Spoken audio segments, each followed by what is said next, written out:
Alright guys, Cookie here. So I've been playing with the new Constitution rifle for the last 6 to 7 hours, and I gotta say, I feel pretty confident in my opinion of this gun. Before I get into that, for those of you that don't know, typically Swanee does these testing videos, but Swanee is out of town on vacation, so it is up to me to try to take over the mantle of tester and see what you guys think. So if you're disappointed that it's not as good as Swanee's, well, I'm sorry, but without further ado, here's a detailed analysis of the brand new R2124 Constitution rifle.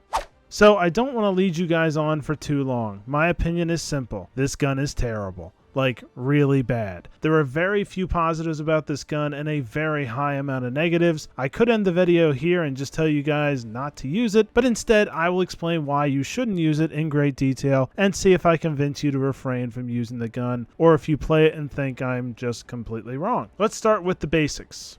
In the armory, it says that this ceremonial rifle is modeled after antique relics from pre-democratic times. It is traditionally gifted to every citizen upon turning 16 to encourage service. It has a damage of 180, which is a little more than the Diligence and a little less than the Counter Sniper, so among marksman rifles, it's right in the middle on damage. It also has a capacity of 5, a recoil of 43, and a fire rate of 60, and it does medium armor penetrating and rounds reload. As far as little customizations like changing the rate of fire or the scope or just having a flashlight, there is none of that. It is just bare bones. You get what you get. The gun has 99 rounds that it gives you straight off, and like I said, I played for 6 or 7 hours and never ran out of ammo once. So you get a ton of ammo and you're not likely to run out. The problem with the ammo is the cartridges and their capacity. You only get 6 shots before you have to reload again, and that is agonizing. The reload is very slow and reminiscent of the Senator's reload, except the Senator does a lot more damage and is just a pistol and is an all-around better gun. The slow rate of fire is also a pain. For something that shoots as slow as the Constitution, you'd think it would do a lot more damage, but its damage is minimal. So in the thick of a fight, you're going to be peppering enemies 1 shot at a time through 6 shots before you have to do a slow reload. It's just really bad. The most interesting feature of this gun is the bayonet attached to it. I and others speculated if it would actually affect your melee damage, and it does. You do have a slight increase to melee damage when using it. It also has a short animation for the gun to look like you're actually stabbing with it, which is a nice touch. The problem is meleeing is just a bad strategy in general. Against bugs, if you try to out melee a bug, you're probably going to die, unless they're really small like the scavengers. And with the bots, you can rarely get close enough to them to attempt melees anyway. So just because the bayonet increases damage doesn't make the bayonet worth it in my mind, although there is one way to maybe make it worth it. That is if you combine it with one of the peak physique armors, which increases your melee damage by 50%, so you can stack the bayonet and the armor and make meleeing actually pretty usable and fun. The PH9 Predator armor is probably not the best choice here though, because it's a light armor and you can't take as much damage, but the PH202 Twig Snapper is a heavy armor and does a really good job absorbing blows while you dish out damage. So if you have a hankering for getting really up close and personal with the enemy, this might be the best chance you've ever had to do so. That is one of the very few positives about this new weapon.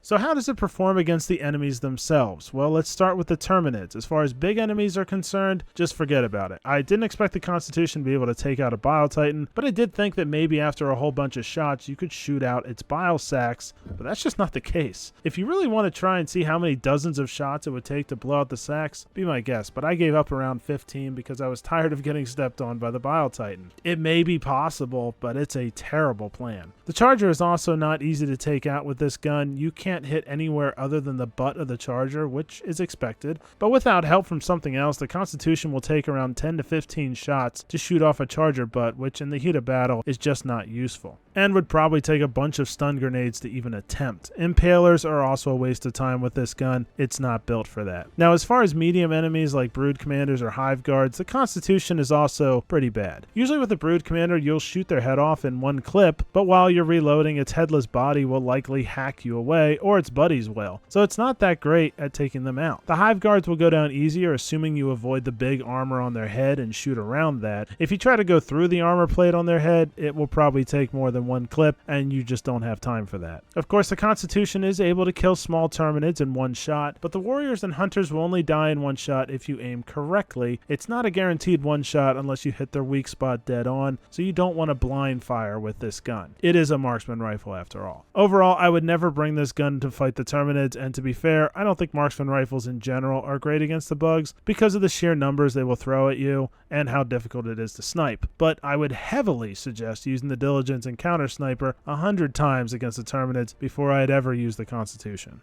So what about the Automatons? I will say it is better against the robots. You do have a better chance to snipe with the Automatons and the numbers are smaller. However, this gun is not good at sniping either, compared to other options because its scope is just iron sights. So even if you found a good sniping spot, good luck shooting targets far away without any sort of sniper scope like the Diligence and Counter Sniper have. However, the enemy this gun does best against are Devastators. You can stagger Devastators if you hit them, and if you don't have too many of them at one time and can take a second to land a well-placed shot, you can one-shot them by shooting them straight in the face. So if you have good aim, you can have success with this rifle, and if you don't, well, there is no room for mercy. Just like small Terminid enemies, small automaton enemies will not always get one shot by this gun either. They often will, but if you don't hit them in the right spot, you just wasted a bullet. The Constitution stinks against Scout Striders. If you can't shoot the bot out of the Scout Strider, you're better off using something else. Scout Striders are not impossible to kill, they're just annoying and take way too long. Berserkers are also a struggle with this gun. If you only have one, you'll be okay, but typically you'll have lines of Berserkers. They can be one shot just like the Devastators, but if you don't get them in the head, it'll take about 4 or 5 shots to take one down, and you're not going to have time to reload with more Berserkers coming down on you. Hulks are also very frustrating because they're almost impossible to kill with this rifle. I was never able to shoot one in the eye, and I tried on multiple Hulks dozens of times, so it's either impossible or extremely hard. It also takes a stupid amount of shots to its back to kill one, so just like the Charger butt, it will take a double-digit amount of bullets to blow up a Hulk from the back, and that's just not realistic in the heat of battle, even with stun grenades, so just forget it. One additional note on Automatons is that you can take out gunships if you shoot the same thruster 10 times. Again, not very palpable in battle, but it can be done.